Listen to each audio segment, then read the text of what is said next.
Buenas tardes, buenos días o cualquier hora que ustedes estén viendo esta grabación. Quiero compartir con ustedes una meditación de el Evangelio según San Juan, el Evangelio según San Mateo, capítulo 3, de los versículos 7 al 12. Por favor, para abreviar tiempo, búsquenlo en su Biblia y léanlo. Léanlo para que sepan ustedes de qué habla esta parte de la escritura. Mateo capítulo 3 de los versículos 7 al 12. Bueno, es la predicación de Juan el Bautista. Él predicaba, arrepentíos porque el reino de los cielos se ha acercado. Bueno, esa predicación no nos gusta a muchos, eso de arrepentirnos. Pero la otra, porque es una mala noticia, pero la otra parte de su predicación es una buena noticia. El reino de los cielos se ha acercado. Bueno, esa es una buena noticia, pero arrepentirnos no nos gusta. Es una mala noticia. ¿Qué incluye el arrepentimiento? Bueno, el arrepentimiento incluye tres cosas. Uno, una parte intelectual que es el conocimiento o el entendimiento de nuestro pecado. Número dos, incluye la parte emocional, el sentir dolor y tristeza por haber ofendido a Dios. Y la parte número tres tiene que ver con nuestra voluntad, cambiar de nuestra manera de vivir, cambiar nuestro estilo de vida.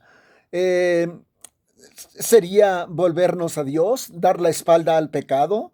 Bueno, tres cosas, una intelectual, el conocimiento de nuestro pecado, una emocional, el sentir dolor y tristeza por haber ofendido a Dios. Y número tres, una que tiene que ver con nuestra voluntad, cambiar nuestro estilo de vida, nuestras conductas.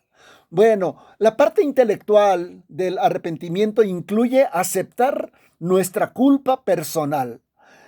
Cuando David, por ejemplo, como cuando David aceptó ser culpable de adulterio con Betsabé, bueno, aunque también fue culpable de haber asesinado al esposo de Betsabé, se llamaba Urías, lo puso al frente de la batalla, donde la batalla estaba más intensa, y allí lo dejaron solo para que lo mataran. Entonces, David también es culpable de este asesinato. Bueno, por eso David en el Salmo 51 dice así, versículo 3, Salmo 51, 3. Reconozco que he sido rebelde. Mi pecado no se borra de mi mente. Purifícame con hisopo y quedaré limpio. Lávame y quedaré más blanco que la nieve. No me apartes de tu presencia. No me quites tu Santo Espíritu. Bueno, leí varias partes de el Salmo 51. En especial leí el versículo 7, el versículo 11. Pero en estos versículos, bueno, aclaro, eh, leí, bueno, estoy usando la versión Dios habla hoy en esta ocasión. Ok, bueno, cualquier persona puede tener conocimiento de su pecado, cualquiera persona, pero eso no significa que seamos perdonados o que eso ya sea el arrepentimiento. No, porque el conocimiento del pecado es apenas el paso número uno de los tres que les comenté hace rato. Bueno, es el principio, oh sí, sí, claro que sí, es el principio de obtener el perdón, de ir al arrepentimiento completo. Es apenas el principio, el tener conocimiento de que, pues, hemos hecho mal. Mm, el conocimiento del pecado todavía no es la etapa de que podamos haber sido arrepentidos y haber tenido el perdón de Dios. Miren, les voy a decir algunas personas que encontramos en la Biblia que conocían que habían hecho mal, conocían que habían pecado, pero ninguno de estos se arrepintió genuinamente. Miren, por ejemplo, el faraón, en el libro de Éxodo, el faraón dijo, he pecado. Se encuentra en Éxodo 9:27. He pecado. También el profeta Balaam, de doble ánimo o que cobraba por predicar al mejor pastor, les predicaba. También dijo en Números 23:34, he pecado. Y el pecado de Acán, el pecado de Acán y su familia, por supuesto, no solamente Acán. Eh, bueno, Acán supo también que había hecho lo malo y él estaba consciente de eso y dijo, he pecado, Josué 7:20. Pero no solamente estas personas, por ejemplo, también Saúl. Saúl hipócritamente dijo, he pecado. Primero de Samuel 15:24.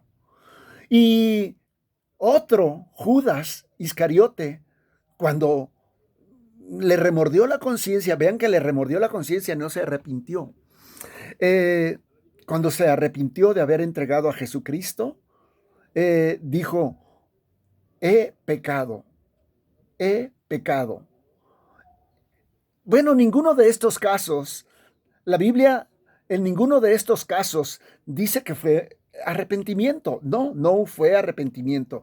Después fue solamente conocimiento de su pecado.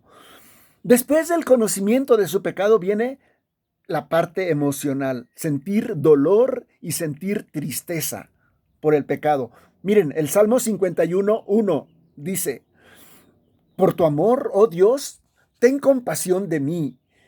Por tu gran ternura, borra mis culpas. Salmo 51:2. Lávame de mi maldad, límpiame de mi pecado. Aquí tenemos a un hombre, a David, llorando e implorando misericordia a Dios. ¿Alguien aquí siente dolor y tristeza por su pecado? Bueno, es necesario llegar a esta etapa número 2 del arrepentimiento, la parte emocional, sentir dolor y tristeza por nuestro pecado. O como lo dijo David también en el Salmo 32, lo dijo, mientras no confesé mi pecado, mi cuerpo se iba decayendo por mi gemir en todo el día, pues de día y de noche tu mano pesaba sobre mí, como flor marchita por el calor de verano. Así me sentía decaer. Bueno, ahí sí ya se sentía tristeza, dolor por el pecado. Este dolor, esta tristeza es porque ofendimos a Dios. Esto es importante. Ese dolor y esa tristeza es porque ofendimos a Dios, no porque tengamos miedo a las consecuencias de nuestra mala conducta, de nuestro mal proceder. Por ejemplo, el hombre rico de Lucas capítulo 18, él se puso muy triste porque tenía mucho dinero, porque era muy rico y Jesucristo le había invitado a que pues lo siguiera, que vendiera todo, que abandonara sus riquezas, sus bienes y que lo siguiera. Y se puso muy triste porque era muy rico. No quería abandonar sus riquezas, ni las comodidades que éstas traen, porque esta era una tristeza o un dolor egoísta, egoísta, eh, convenenciero. Bueno, luego viene el cambiar de estilo de vida, una parte del arrepentimiento que tiene que ver con nuestra voluntad, el cambiar nuestro estilo de vida, tomar una decisión, cambiar nuestros pasos de dirección. Eh, por ejemplo, ahora vamos a ver los arrepentimientos genuinos. Dice así, el hijo pródigo, regresaré a la casa de mi padre y le diré, Padre, he pecado contra Dios y contra ti. Ya no merezco llamarme tu hijo. Trátame como uno de tus esclavos, uno de tus trabajadores. Así se puso en camino a casa de su padre, o sea, a casa de su papá, y regresó a él.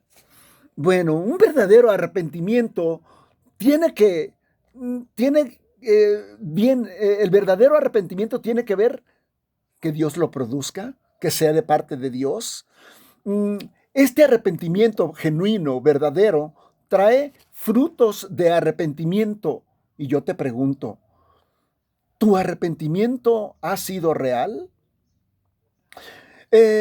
Y quiero decirles algo.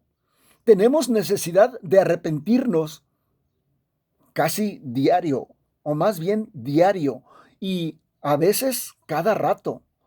Sí, tenemos que arrepentirnos genuinamente y que este arrepentimiento no solamente sea un conocimiento de que hemos hecho lo malo, no solamente una tristeza de haber ofendido a Dios, sino una decisión de cambiar de rumbo nuestros pasos. Que haya frutos de arrepentimiento. Juan el Bautista así confrontó a los fariseos y a los saduceos que estaban allí pidiendo que los bautizara. Los fariseos eran archienemigos unos de otros. Solamente se unieron para estar en contra de Jesucristo cuando lo llevaron a la muerte.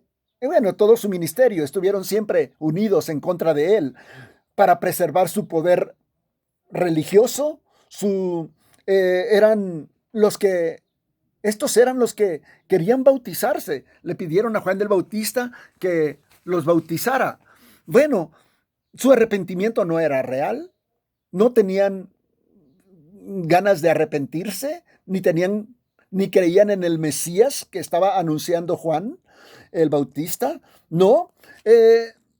Está bien que el Evangelio son buenas noticias, porque el que cree en este Evangelio tiene el perdón de sus pecados, tiene la salvación, tiene la vida eterna, o sea, el cielo.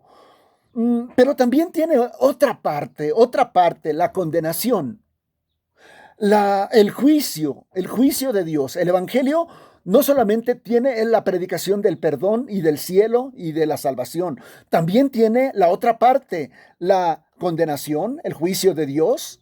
Y la verdadera predicación debe contener las dos cosas, las dos cosas.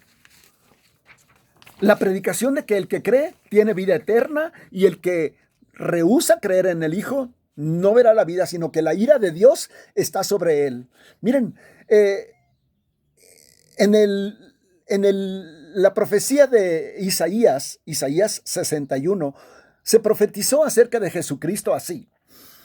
El Espíritu del Señor está sobre mí, porque el Señor me ha consagrado, me ha enviado a dar buenas nuevas a los pobres, a aliviar a los afligidos, a anunciar libertad a los presos, libertad a los que están en la cárcel, a anunciar el año favorable del Señor. Bueno, hasta aquí es la parte agradable del Evangelio, la salvación. Pero luego sigue lo que no nos gusta escuchar, es la condenación, el juicio de Dios, lo que predicaba Juan el Bautista. Estoy leyendo Mateo 3:10. El hacha ya está lista para cortar los árboles de la raíz. Todo árbol que no da buen fruto se corta y se echa al fuego. Predicación dura, directa, clara. Este es el juicio inevitable. Y cuando este juicio llega, y llega cuando menos lo esperas, en cuanto mueres, viene el juicio. Sí, va a llegar el juicio para ti, el juicio ineludible de Dios, cuando te mueras. Y si los fariseos se aferran a sus tradiciones humanas, violando los mandamientos de Dios, y no se aferran a Cristo, sino a sus costumbres, entonces están violando los mandamientos de Dios y están guardando sus costumbres. Les espera el infierno. Si los saduceos siguen aferrándose a su ritualismo, o a que son descendientes de Abraham, y en eso estriba sus esperanzas de salvación, pero rechazan a Jesucristo, también les espera el infierno. El hacha ya está puesta en la raíz de esos árboles. En Hechos capítulo 17, versículo 30, por eso Dios dice, Dios nos ordena, Hechos 17:30, nos ordena a todos, nos ordena a todos. Me gusta que aquí dice nos ordena, Dios nos ordena a todos, en todas partes, que nos volvamos a Él. Así que no importa dónde estés, no importa quién seas, el mensaje de hoy es arrepiéntete. La otra alternativa, si no te arrepientes, es el hacha está lista, el juicio es inminente. Si te mueres, porque es un hecho que te vas a morir, yo también. No por esta pandemia del coronavirus, tal vez, o a lo mejor sí, no sabemos. Pero si no te mueres por la pandemia del coronavirus, cuando venga Cristo, o cuando te mueras de cualquier otra cosa, ahí viene el juicio de Dios. Y también va a venir el juicio público cuando venga Jesucristo a juzgarnos. El juicio es inminente. ¿Ya? ¿Un poquito después? ¿O después? Pero es inminente. ¿Y cuál fue la respuesta de estos religiosos ante la predicación y el mandato de Juan el Bautista para los fariseos y para los saduceos? No respondieron. Miren, no les importaba arrepentirse, no les importaba el reino que se estaba anunciando, el reino de Dios. Miren, cuando Juan el Bautista predicó, el reino de los cielos se ha acercado, arrepiéntanse, hagan frutos dignos de arrepentimiento. El pueblo, en general, el pueblo dice que dijeron, ¿qué debemos hacer? O sea, ya estaban preguntando por la tercera etapa del arrepentimiento. Ahora, ¿cuál va a ser nuestra decisión? ¿Cuál va a ser nuestro estilo de vida? Ya se habían arrepentido, ya habían reconocido su pecado, ya habían sentido dolor y tristeza y ahora querían actuar. ¿Qué debemos hacer? Bueno, y también llegaron no solamente el pueblo de Jerusalén, también llegaron entre ellos los cobradores de impuestos y también preguntaron lo mismo, ¿qué debemos hacer? Y aparte de los cobradores de impuestos, los soldados. Y la misma pregunta hicieron, ¿qué debemos hacer? O sea, todos se arrepintieron, pero los fariseos y los saduceos no se ve, yo no noto que dijeran, nosotros también, ¿qué debemos hacer? No. Y eso que conocían las escrituras, sabían que Dios manda que nos arrepintamos, que nos volvamos a Él. No estaban dispuestos a arrepentirse, a mostrar frutos de arrepentimiento. Hipócritas, raza de víboras, sepulcros blanqueados. Así les dijo Juan y también el Señor Jesucristo. ¿Qué les espera a los que no se arrepientan? Bueno, ya les dije, les espera Mateo 3:16. Todo árbol que no da buen fruto se corta, se echa al fuego. Mateo 3:12, trae su aventador en la mano y limpiará el trigo y lo separará de la paja. Guardará su trigo en el granero, pero quemará la paja en un fuego que nunca se apagará. Bueno, quiero decirles que yo conozco personalmente cómo se hace esta separación del trigo de la paja. Cuando se cosecha el frijol allá en mi tierra, allá se da mucho frijol, y cuando se cosecha el frijol, después de que se golpea, se queda revuelto el grano con la paja, entonces con una pala los trabajadores agarran en palas y lo lanzan al aire, lo lanzan arriba, y el aire hace su trabajo. Se lleva la paja y el frijol cae al suelo. Y así se separa la paja del frijol. Y entonces, ya que se hizo la separación, la paja se recoge y sí se quema, se quema. Y el trigo se guarda. Aquí dice eso, lo mismo, eso es lo que dice Juan el Bautista. Bueno, el trigo se guarda en el granero y la paja se va a quemar al fuego, que nunca se apagará. Aquí dice, nunca se apagará. ¿Qué es el granero? Adivinen. Creo que ya lo adivinaron. El granero aquí representa o tiene el significado de el cielo, donde se guarda el trigo. ¿Y qué es el fuego que nunca se apagará? También ya lo adivinaron. Es el infierno. Jesucristo vino como Salvador y como juez.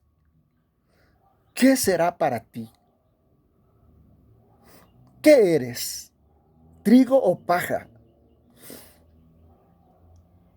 El día de hoy, la Escritura nos dice que si tú te arrepientes genuinamente y haces frutos dignos de arrepentimiento, y si recibes a Cristo como tu Señor y como tu Salvador, entonces eres trigo. Te espera el cielo. Si no, ya sabes qué. Pero las buenas noticias son estas.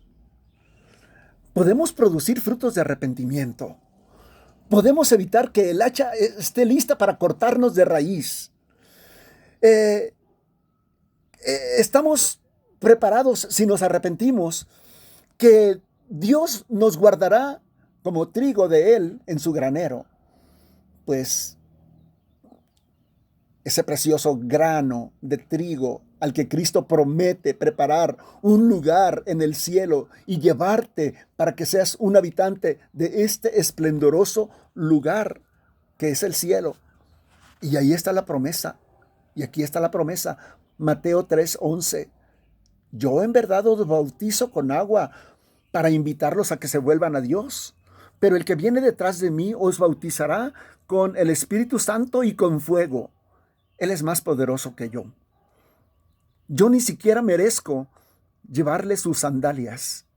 Entonces, el bautismo de Juan no era un bautismo cristiano, no, era un bautismo de arrepentimiento, era una preparación para recibir a Cristo.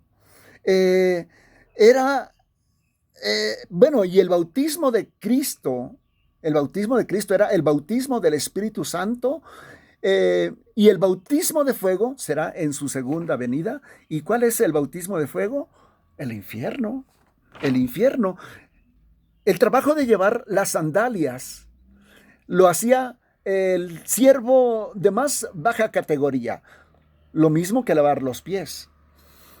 Pues Juan el Bautista dice que ni siquiera era digno de realizar esos servicios para Cristo.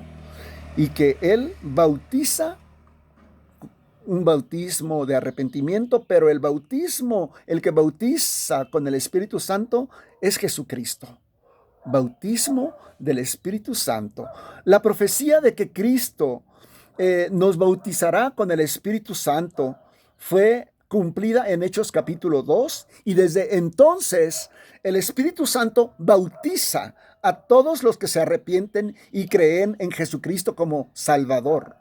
Por eso Cristo prometió, se encuentra en Juan capítulo 14, versículo 16. Yo le pediré al Padre que les mande otro consolador, el Espíritu de verdad, para que esté con ustedes siempre. Los que son de este mundo no pueden recibir este Espíritu porque no lo ven, no lo conocen, pero ustedes lo conocen porque permanece con ustedes y estará con ustedes. Bautismo del Espíritu Santo. Y el bautismo de fuego es para los que no mostraron frutos de arrepentimiento, no creyeron en Jesucristo. Es el bautismo de juicio, de fuego. Mateo 3:10 se corta y se echa al fuego. Mateo 3:12 se quemará la paja en un fuego que nunca se apagará. Acompáñame con una pequeña oración. Gracias, Padre, por tu palabra tan clara. Te honramos al creer que nos hablas con verdad. Cuando nos hablas del cielo es cierto. Cuando nos hablas del infierno también es cierto. Padre, tú nos invitas y nos mandas a que manifestemos frutos dignos de arrepentimiento. Te pido que muevas los corazones de todos nosotros, especialmente de aquellos que no han reconocido a Cristo como Señor y Salvador y que nunca han entregado su vida a Él. Te pido que tu Espíritu Santo los redarguya de pecado, que sientan dolor, tristeza por haber quebrantado tus mandamientos y que hoy te pido que hoy vengan a Cristo por primera vez. A Cristo, al que decían que conocían, pero de oídas lo oían, pero hoy saben que Él es el único que vino del cielo con esta misión, ir a la cruz, derramar su sangre para pagar y limpiar nuestros pecados. Derramó su sangre para borrar nuestros pecados. Que hoy entreguen sus vidas a ti. Señor, que hoy pasen de muerte a vida. Que las tinieblas hayan quedado atrás en sus vidas y vengan a la luz impresionante, inmarcesible de Jesucristo. Que el hacha que estaba dispuesta para cortarlos de raíz sea quitada en esta hora, porque hoy empezarán a producir frutos de arrepentimiento, porque hasta ahora eran paja destinada a ser quemada en un fuego eterno. Señor, conviértelos, vuélvelos en trigo, guárdalos en tu granero, en el cielo, porque no quieres que nadie se pierda, sino que todos procedan al arrepentimiento. Te pido todo esto en el nombre de Jesús. Amén.